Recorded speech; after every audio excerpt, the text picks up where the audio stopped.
Kiko, Ay bakit? sabi ko, ano kailangan mo? Kailangan? Oo, kailangan. Tinawag mo ko, 'di ba? Ay, oo nga pala.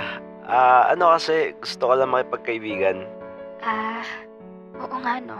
Bakit pala ikaw alam mo na kaagad name ko? Ha? Kailan? Kanina, tinawag mo ko sa first name ko kanina, 'di ba?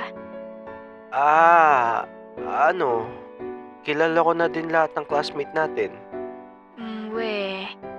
Sige nga, anong name nung nasa harap ko? Ano, Esmeralda. Ha? Anong Esmeralda? Eh, si Feliz yun eh. Ay, ano, nalito lang. Akala ko siya yun eh. Tsaka, wala tayong kaklase na name Esmeralda. Ay ano, kasi nag-ML kami kanina, tas may sumigaw ng Esmeralda. Akala ko may tiyatawag. Ah, sige sige. So, paano? It's nice meeting you pala. Nice meeting you din, Kiko. Same to you, Faith. Yun yung una namin pag-uusap ni Faith. Habang tumatagal yung pagsasama namin sa school, mas nakikilala ko siya.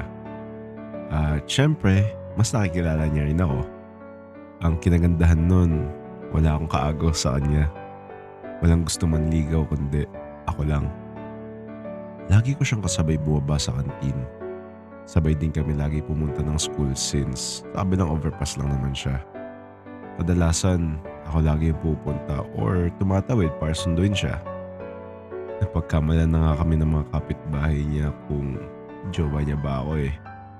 Tsaka kilala na nga rin pala ako ng mga magulang niya. Siyempre, bilang kaibigan.